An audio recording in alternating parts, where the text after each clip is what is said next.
இன்னைக்கு நம்ம எந்த விஷயத்தை பத்தி பார்க்க போறோம் அப்படின்னா, மகான்களுக்கும் நோயெல்லாம் வருதே, மகான்களுக்கும் நோய் வருமாங்க அப்படின்னு சொல்லிட்டு ஒரு கேள்வி. நிச்சயமாக வரும். மகான்களாக இருந்துட்டா மட்டும், ஞானிகளாக இருந்துட்டா மட்டும் நோய் வராதா அப்படின்லாம் கேட்டா அப்படிலாம் எதுவுமே கிடையாது. நிச்சயமாக அவர்களுக்கும் நோய்கள் என்பது வரத்தான் செய்யும்.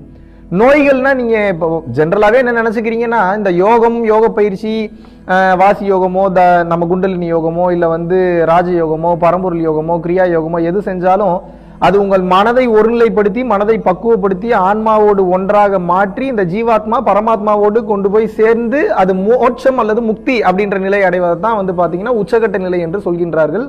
பிறவியில்லா பெருவாழ்வு என்று சொல்கின்றார்கள்.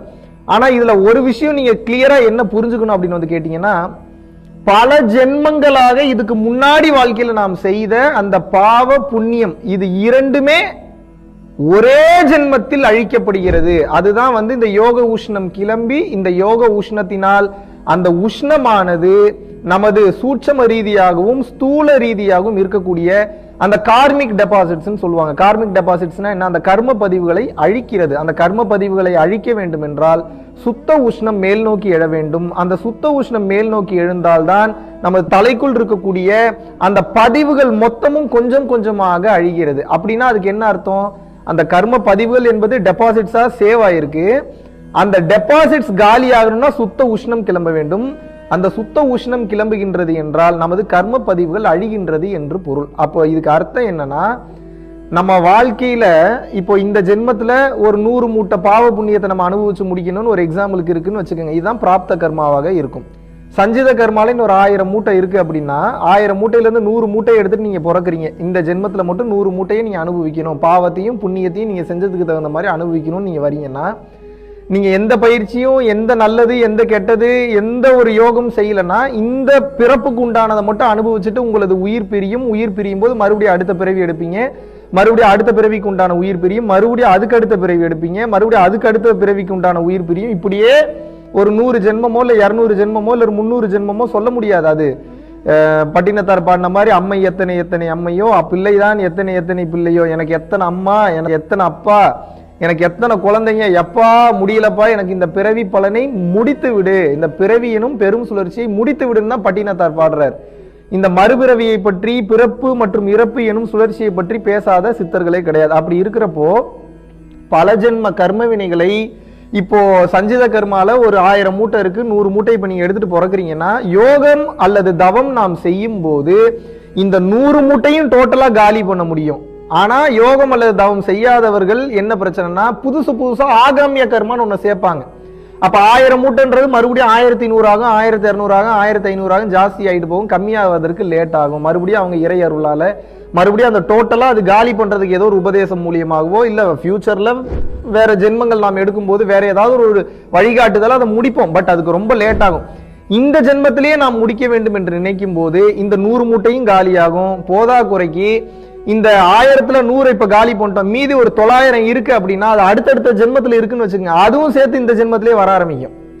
அப்ப அதையும் நாம் அனுபவித்து கழிக்க முடியும். சூட்டினால் அதை நாம் அழிக்க முடியும். இதுல எல்லாத்தையும் நம்ம யோக உஷ்ணத்துல கம்ப்ளீட்டா காலி பண்ண முடியும். ஆனா ஒரு சில பாவ புண்ணியங்களுடைய கணக்குகள், எஸ்பெஷலி அந்த பாவங்கள் நாம் செய்திருக்கும் போது சின்ஸ் அப்படின்னு சொல்றாங்க இல்லையா, அது நோய்களாகத்தான் வெளிப்படும். நோய்களுடைய வீரியம் கம்மியா இருக்கும் நம்ம பயிற்சி பண்றதுனால. ஆனால் அந்த நோய் என்பது நிச்சயமாக நமக்கு வரத்தான் செய்யும். அதனால நான் யோகம் பண்றேன், நான் தவம் பண்றேன், எனக்கெல்லாம் உடல் வலி வரலாமா, நான் எவ்வளவு பெரிய ஆளு, எனக்கெல்லாம் இப்படி ஒரு நோய் வரலாமா அப்படிலாம் நினைக்கவே கூடாது. நாம் இந்த மனித உடல் எடுப்பது சுகமா வாழ்ந்து சுகமா சாகிறதுக்கு கிடையாது. புரிந்து கொள்ள வேண்டும். சுகமாக வாழும் போதே இந்த மனித வாழ்க்கை என்பது நிரந்தர சுகம் கிடையாது. இறைவன் ஒருவன் தான் நிரந்தர சுகம் என்பதை தெரிந்து உணர்ந்து நீங்கள் இந்த கொடூரமான இந்த பிறப்பு மற்றும் இறப்பு எனும் சுழற்சியிலிருந்து தப்பிப்பதற்காக நீங்கள் இதிலிருந்து தப்பித்தே ஆக வேண்டும். அதற்கு தான் யோக பயிற்சி. அப்ப அந்த யோக பயிற்சியை நீங்கள் செய்யும் போது நிச்சயமாக சில பல நோய்கள் வரத்தான் செய்யும். அது யோகம் செய்யறதுனால கிடையாது. நீங்க செஞ்ச கர்ம வினை எங்கேயோ பேலன்ஸ்ல இருக்கும். அது நீங்க ஒரே ஜென்மத்துல அழிச்சு முடிக்கிறதுனால அது முன்னாடியே வரது கூட வாய்ப்புகள் இருக்கு. ஒரு சில பேருக்கு நோய்கள் வராம கூட இருக்கலாம். அது யோகம் செய்வதனால் ஏற்படக்கூடிய விளைவு கிடையாது. நீங்க செஞ்ச பாவ புண்ணியத்தோட தொடர்ச்சி இருக்கு. அதை நீங்க ஒரே ஜென்மத்துல முடிக்கிறீங்கன்றதுனால முன்னாடியே வருது. அதை நாம் பெரும் பக்குவத்தோடு ஏற்றுக்கொண்டு நாம் பயணம் செய்யும் போது நாம் உயர்ந்த கட்ட நிலையை அடைகிறோம். பிறவியில்லா பெருவாழ்வை அடைகிறோம். ஸோ மனித உடல் எடுக்கும்போது ரெஸ்பான்சிபிலிட்டி சேர்ந்து வந்துடுது, பாவ புண்ணிய கணக்குகளும் சேர்ந்து வந்துடுது. இதை நாம் பயிற்சி செய்யும் போது என்ன ஆகுது அப்படின்னு வந்து கேட்டிங்கன்னா, இதை நாம் அழித்து விடுகிறோம். அழிக்கும் போது சில பல நோய்கள், சில பல உடல் தொந்தரவுகள், சில பல உடல் உபாதைகள் வரத்தான் செய்யும். ரமண மகரிஷிக்கு புற்றுநோய் இருந்தது, சிவானந்த பரமஹம்சருக்கு கால்வலி வந்தது, இன்னும் வள்ளல் பெருமானுக்கு ஆரம்ப காலகட்டத்தில் உடல்ல ஒரு சில தொந்தரவுகள் இருந்தது. அதையெல்லாம் கடந்துதான் அவர் ஜெயித்தார்.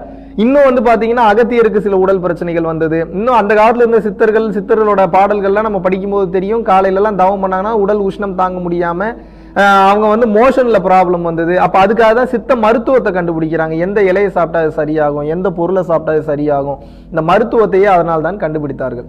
அப்ப என்னன்னு வந்து கேட்டீங்கன்னா, இதை நாம் ஏற்றுக்கொண்டு ஆகத்தான் வேண்டும். இது சின்ன விஷயம் கிடையாது, கடையில கிடைக்கிற பொருள் கிடையாது. முக்தி என்பது பெரும் கருணையோடு இறைவன் நமக்கு கொடுத்த யோகத்தை நாம் செய்யும் போது அதை ஏற்றுக்கொள்ளக்கூடிய மனப்பக்குவம் இருக்க வேண்டும். அதை தொடர்ந்து செய்தால்தான் அதிலிருந்து நாம் தப்பிக்க முடியும். நான் எவ்வளவு பெரிய ஆளு, நான் எவ்வளவு அன்னதானம் பண்றேன், நான் எவ்வளவு திறமையான ஆளு, நான் எப்படிலாம் நான் உட்காந்து பயிற்சி பண்றேன், எவ்வளவு மணி நேரம் பயிற்சி பண்ணலாம், எனக்கு இந்த பிரச்சனை வரலாமான்னு கேட்கக்கூடாது. அது அகங்காரத்தின் வெளிப்பாடு. யோகம் அல்லது தவம் ஒரு மனிதனுக்கு எந்த கால சூழ்நிலையிலும் அவன் உடம்பில் பிரச்சனைகளை வந்து நிச்சயமாக வந்து கொடுக்காது.